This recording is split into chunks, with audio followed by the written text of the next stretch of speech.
Hey, welcome into the Stinkin Truth Podcast. Mark Schlereth alongside my partner, Mike Evans. Thank you so much for downloading the show. Thank you so much for subscribing. We appreciate you guys growing like a weed. Mike, how are you, buddy? I am doing awesome, Mark, and we got a bunch of stuff to get into. Let's start with the defending champs.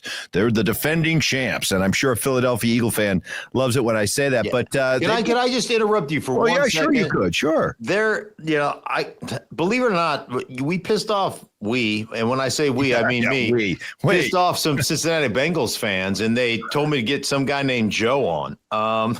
Yeah, right. Joe Burrow? Yeah, Joe is going to really lift the needle. Like, if we're talking Bengals football, I did say, I think something that I like what I meant to say, and I don't know if I said it exactly correct, but I had said that the Bengals have never signed a guy. Well, they've never, here's what it is. They have never had a guy play out on his franchise tag 1 year and then following that have signed him to a long-term big money deal. It was something of that nature, and I don't know if I said it 100% right, but Bengals fans were all over me and said I need to bring some guy named Joe on. Yeah, that's what I think about bringing Joe on. So anyway, I just want to clear that up with my Bengals.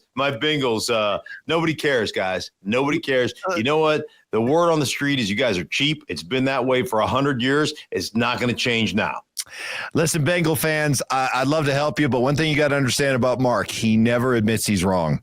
Okay? He will fight and claw and scratch whatever it takes to not admit he made a mistake. So don't count on that happening anytime soon. When it comes to the NFL, I'm very much like your wife. She's never wrong. My wives. Any wives out there watching right now, do not expect an apology from Mark for because you guys think you're always right, and you're not. We just quit. We essentially just give up because it's not worth fighting over. There you go. So what I'm saying to Cincinnati is be like the man and just give up because you're not gonna get a victory from me. Okay, that done. Let's go back to the Eagles. This isn't the first time that they've won a Super Bowl and have had to replace coordinators. They're doing it again now with Kellen Moore moving on. What do you know about Kevin Patullo, who's been their passing game coordinator, never called plays, but will get that chance to do so now moving forward as the new OC? Yeah, well, I don't know a whole lot about Kevin. I know that he's been with, I think he was with Sirianni in Indianapolis. He's been with the Eagles for quite some time now. So he's a guy, obviously, that Sirianni has trusted. Now, Sirianni, you've got to understand, Sirianni, when he came to Philadelphia, he initially called the offensive plays. And Shane Steichen was his offense coordinator at the time, and I had done a couple of those games during that time when Sirianni was calling plays. They were 2-5, and that's when Sirianni said, man, I can't manage the game. I can't do all these things and call the plays. I lose connection and connectivity with my football team. I'm not talking to the defense when they're coming up, all those things. So he turned it over, and it's been that way ever since. So as far as Patullo is concerned, he's got a guy that has called plays that's intimately involved in the game planning aspect of their offense, and a guy that has basically been instrumental in the success of Saquon Barkley and turning that offense over. Then you've also got to remember that when you're talking about their quarterback in Jalen Hurts, that guy has had a brand new offensive coordinator for 9 straight seasons. Yeah. 9 seasons. So you go all the way back to, Lane Kiffin and guys in college like Brian Dable, and on it goes. And then when he got into the NFL, it was Doug Peterson, then it's Nick Sirianni, and then midway through the season after 7 games, it becomes Shane Steichen, and then Steichen goes the next year as well. They go to the Super Bowl, but they lose. And then it's Brian Johnson. They fire Brian Johnson. This year it's Kellen Moore.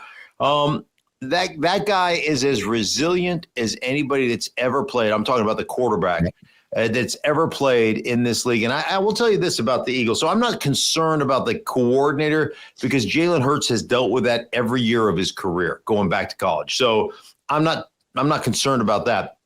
I'll tell you the thing that is a real benefit for the Philadelphia Eagles. This is a league that we always talk about parity.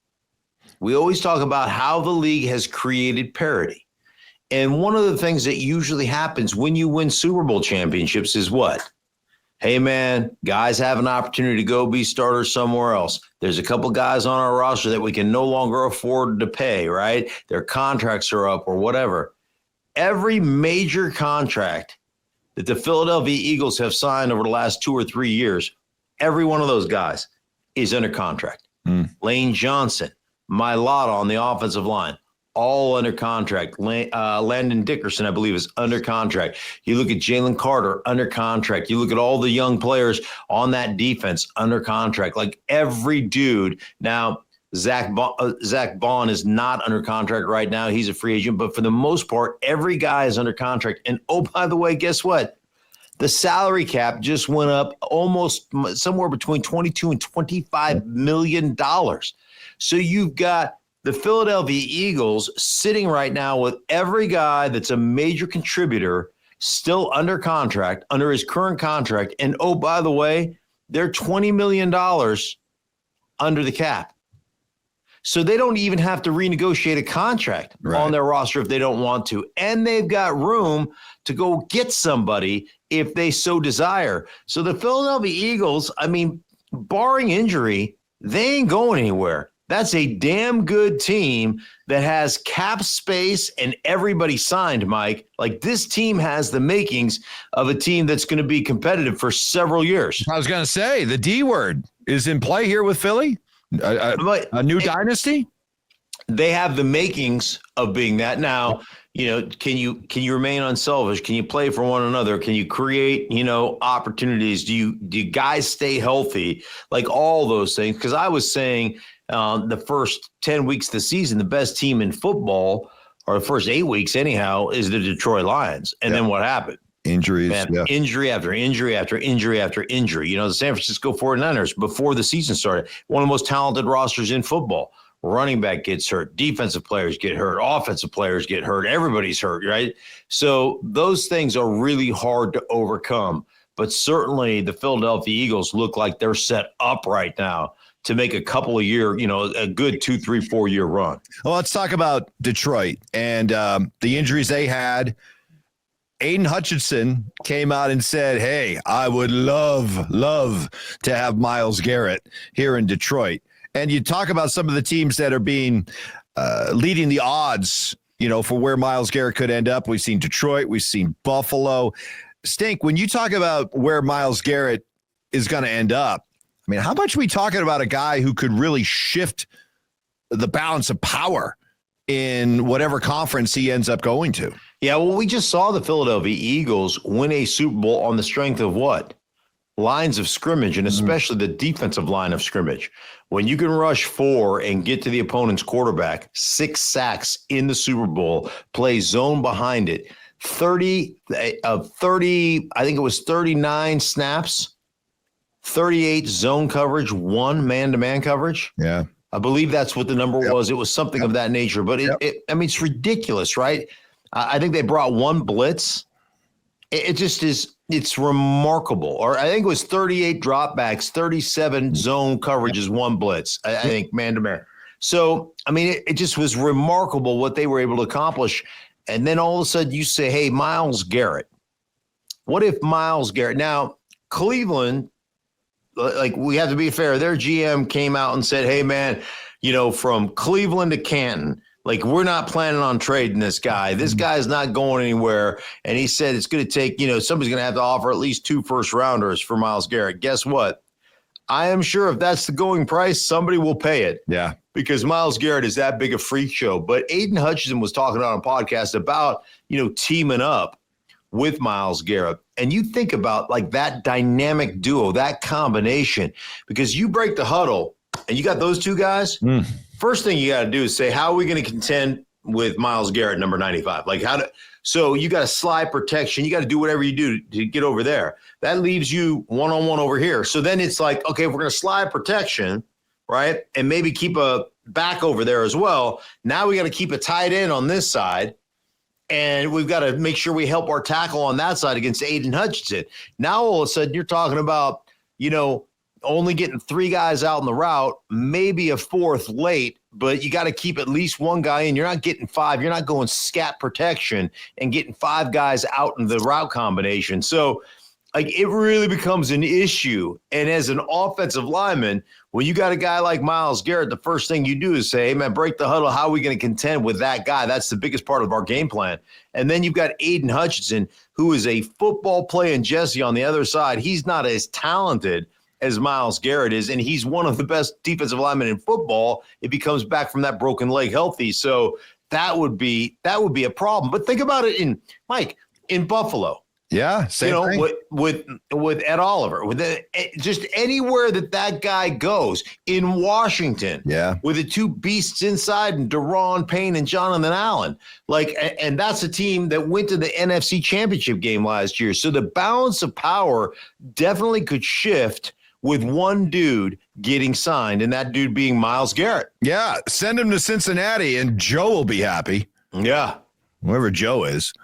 Yeah, Joe. Yeah, Joe. You forgot about Joe. Hey, get Joe on your podcast if you really want to get inside Cincinnati. I don't want to get inside Cincinnati. But Matt, can you imagine if he goes to Detroit, Myles Garrett, and if he goes to if Dan Campbell has that option on defense, he may actually punt on 4th and 4 from his own 37. Knowing he can put that defense out there? Probably No, not. Probably not. No, not at all. Hey, can you explain to me what the heck is going on in L.A. with the Rams and Matthew Stafford? I mean, I'm already seeing Stafford out, Aaron Rodgers in. How and why? Is there a truth to the idea that Sean McVay is soured on Matthew Stafford?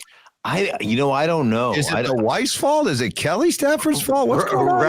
Right. Yeah, he's the Yoko Ono of football. Yeah, I've heard she's a handful. But I don't know. I mean, I've met her a couple of times. She's always sweet as a peach. So I have no idea. I wouldn't imagine that would create. That would create a situation where you're like, that's it, we're done with Stafford. So what? We've got a, all-pro quarterback who's won a Super Bowl and just absolutely gives us a chance to win every game on Sundays. I'm sick and tired of that dude's wife.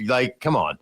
You don't have to go home like he does. So I can't buy that being the reason. Now, he wants to be paid, and I understand that he's making like $30 million a year, but, when you talk about top-notch quarterbacks, he's in the top 10, heap, but he's not being paid that way. So maybe that becomes something that is important to him.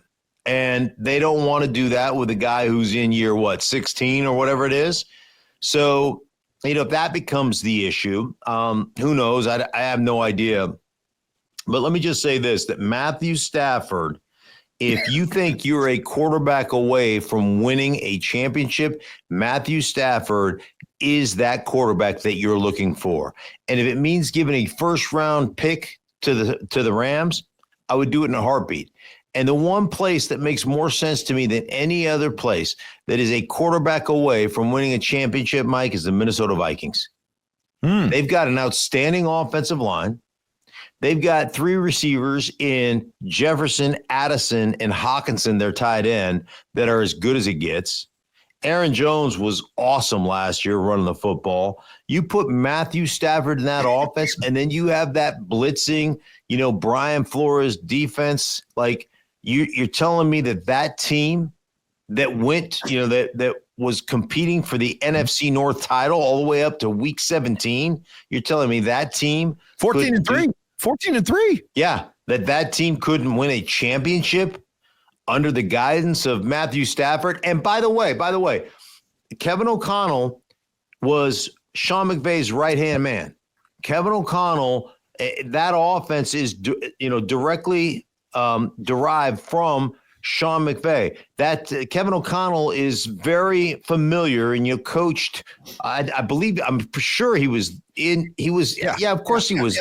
He was there when Matthew Stafford was there. They won a Super Bowl, so he knows Matthew Stafford. That isn't easy. And then for all those people who are like, well, they moved up, to get J.J. McCarthy. Who gives a crap? It doesn't, now that there's a rookie wage scale, it doesn't matter. It doesn't hamstring your organization. Hey, let him continue to rehab. Let him learn from Matthew Stafford. Right. How does that hurt your franchise? That's the one place that makes more sense to me than any other place in football. So you're out on Sam Darnold because you were bullish on Sam Darnold all season long, but I'm still bullish on Sam Darnold, but not for the Vikings. Right, but he's a free agent, and the word on the street is going to make $170 million. So you're telling me you're going to sign Sam Darnold for 4 years, or you're going to go Matthew Stafford for 2 years at $80 million? Which gives me a better chance to win a world championship? Matthew Stafford, signed, sealed, delivered. I do that in a heartbeat. All right, so give me the destination for Sam Darnold then. Where does he go? Well, then you start thinking about Pittsburgh. You start thinking about some of those, those places. Raiders. Like Raiders, Pittsburgh, somewhere that makes sense to me. And, you get under a guy like, like Pete Carroll, who is going to play great defense, right? He's going to be solid on the defense side. They're going to have a good run game. They're going to be able to run the football and basically ask your quarterback not to screw things up. That would be a really good fit. So, I love what Sam Darnold did. He deserves the contract, whatever he's going to get. But if it comes between, Sam Darnold and Matthew Stafford, that's the biggest no-brainer on the planet. Okay. All right. So it's going to be fascinating to watch these quarterback dominoes fall, especially if you believe Aaron Rodgers wants to continue to play, which I think you do. Yeah, when I talked to Aaron Rodgers during the very end of the season, I had a Jets game. I talked to Aaron Rodgers about it. He was like, it's got to be the perfect situation. Mm-hmm. So it would be the Rams? Well, sure. Like the Rams would be instant. Like that would be instant success, and it's kind of almost going back home. He was raised in Northern California. So that would make sense to me. But I mean, it doesn't if the Giants come calling and say, hey, would you be our quarterback? I just don't think that. I'm like that one. I think you would go you know what? I'm going to retire and, Steelers? I think Steelers would make sense. I think he's got respect for the Steelers organization. I think he's got respect for Mike Tomlin. I think that one also makes a little bit of sense. Speaking of the Steelers, back when they used to have a quarterback named Ben Roethlisberger, they were really good. Since Big Ben left, not so good. Roethlisberger recently came out and talked about the Steelers. He said, quote, they need to evolve. They can't assume that everyone wants to come to the Steelers like before. What do you make of those comments from Big Ben? I think that's legit. You gotta, I think one, the Steelers defensively are always good. And they've always had that mystique about Steelers football. As well as I do, without a quarterback, it's really hard to win in this league, right? And so, you have a quarterback, people want to come play there. Yeah. You can't tell me, for instance, if Matthew Stafford went to Pittsburgh, right, that people wouldn't be lined up going, wait a minute, man, they got Matthew Stafford, they've got a head coach that everybody respects. They got a defense that can ball with TJ Watt. Yeah, I'll go. If you're a receiver, would you go to Pittsburgh? You're damn right you would. And play opposite of George Pickens. They got a couple tight ends that can play. Of course you would. So you grab a quarterback, and Pittsburgh will be a destination spot. When you don't have one, yeah. I mean, think about free agency. You and I live in Denver, Colorado. Think about how free agency and how the game changed as soon as Peyton Manning signed in Denver. Correct. Everybody wanted to play there. Yep.